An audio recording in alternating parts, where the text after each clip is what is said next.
ইউসুফ নবী আলাইসাল্লামকে ন্যায়, সৎ ও নিষ্ঠাবান ও সত্যবাদী দেখে বাদশাহ রায়ান খাদ্য মন্ত্রকের দায়িত্ব দিয়ে কেবলমাত্র ক্ষান্ত হননি, সকল দায়িত্বশীল মন্ত্রীদের প্রধানমন্ত্রী হিসাবে নিযুক্ত করে নিজের বাদশাহীর সম্পূর্ণ দায়িত্বে তার হাতে অর্পণ করে এবং বয়সের ভারাক্রান্ত হয়ে রাজ দপ্তর থেকে রিটায়ার করলেন।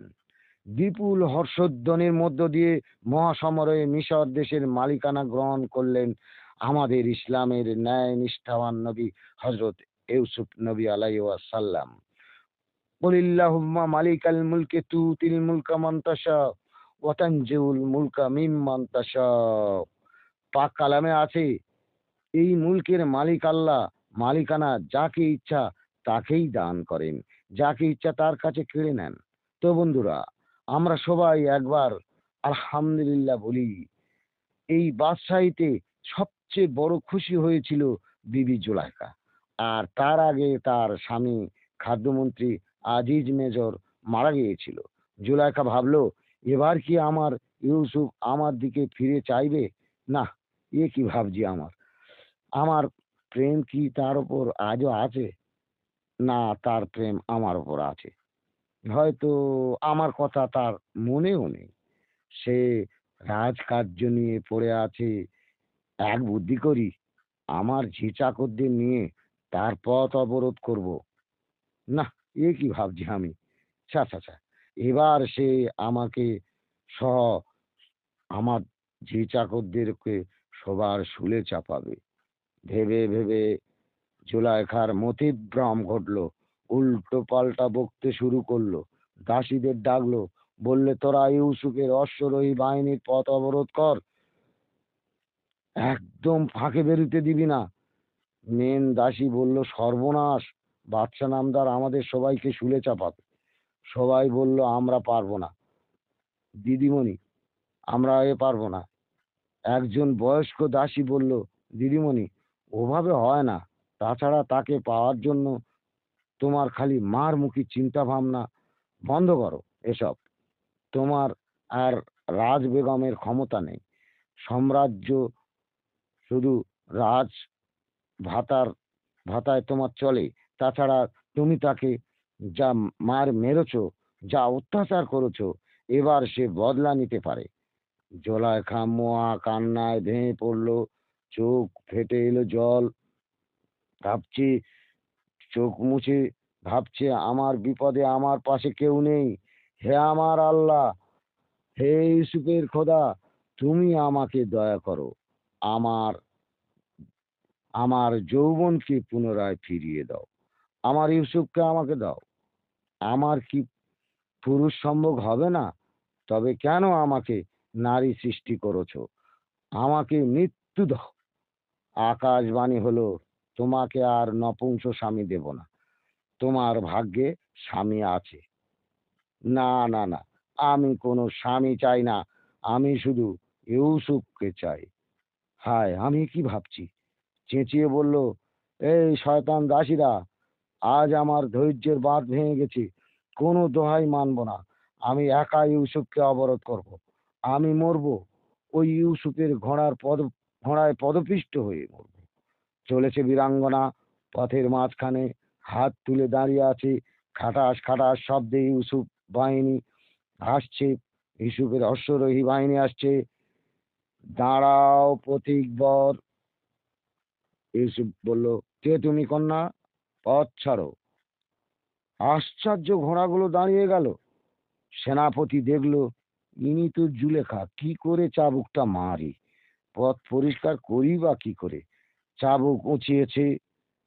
ইউসুফ আলাইসালাম বললেন, থামো, ওকে মেরো না।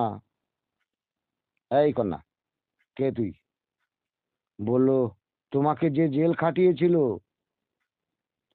সেই আমি। আমি তুমি নিজ হাতে তার বদলা নাও, আমার গর্দান নাও। নবী বললেন, কে তুমি? তোমার গর্দান নেওয়া হবে? আচ্ছা, তোমার নয় গর্দান নিচ্ছি। তোমার মৃত্যুর আগে ঘোমটাটা তো খোলো। বলল, তুমি পরপুরুষ। আমি কোনো পরপুরুষকে আমার এই মুখ কখনো দেখাইনি। ওরা চেনে আমার হাত পা দেখে। আমি আজও সত্যি আছি, কেবল তোমার জন্য মুখটা দেখাবো। তুমি কে, নামটা তো বলো। আমি তোমার জুলি, জুলি, জুলি। কোন জুলি? কে জুলি? আমি তো বুঝতে পারছি না। মৃত্যুর আগে বুঝিয়ে তো বলো। এবার আগের সেই মার মুখী কথা। আমি মরবো বলে এসেছি। আমাকে তীর মেরে মারো। আমার প্রতিটা মারের বদলা তোমার একটা তীর তার জবাব দেবে। আর কোনোদিন তোমাকে আমি বিরক্ত করতে পারবো না। আমার নিথর দেহটা তোমার সিংহাসনের নিচে শায়িত রাখবে। মারো, মারো। জুলাইখা, তুমি আমার জুলাইখা, আমার জুলাইখা, আমার জুলি।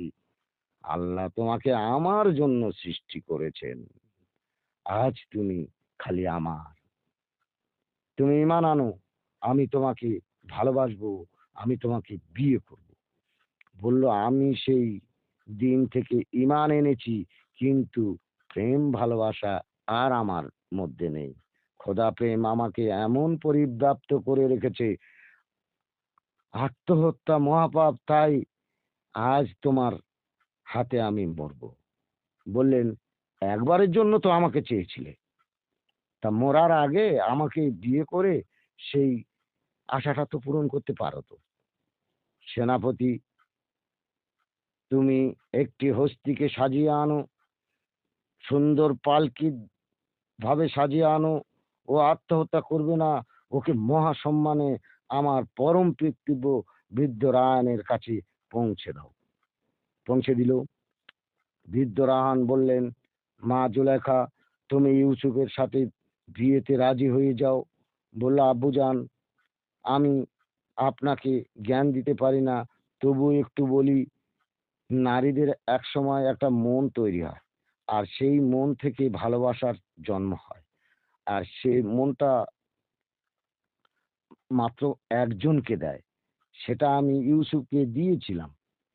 আমি সেটা প্রত্যাহার করে নিয়েছি আমার মনটাকে শক্ত করে। এবার আমি মৃত্যুর দিকে এগিয়ে যাচ্ছিলাম। আপনি আমাকে বাধা দেবেন না। এই মেয়ে, এত চাড়াং চাড়াং কথা আমার সামনে এ পর্যন্ত কেউ কোনো দিন বলেনি। তোকে যা বলি তাই কর। ও তোকে অত্যন্ত ভালোবাসে। তোর জন্য ও রাতের অন্ধকারে বসে গোপনে কাঁদে। আমাকে বলতে পারেনি, কিন্তু আমি বুঝতাম। আজ তুই তার মনের ইচ্ছা পূরণ করে দে মা।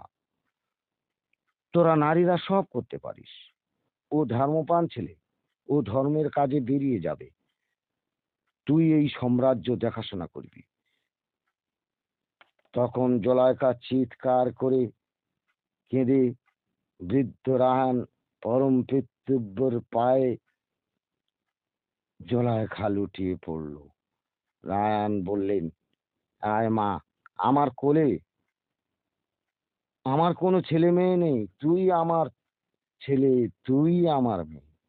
আয় তোরা দুজন আমার বুকে হায়, আমার বুকটা শীতল করে দে। কি বন্ধুরা, আল্লাহ মোমেনাদের মনের আশা আকাঙ্ক্ষা পূরণ করে থাকেন।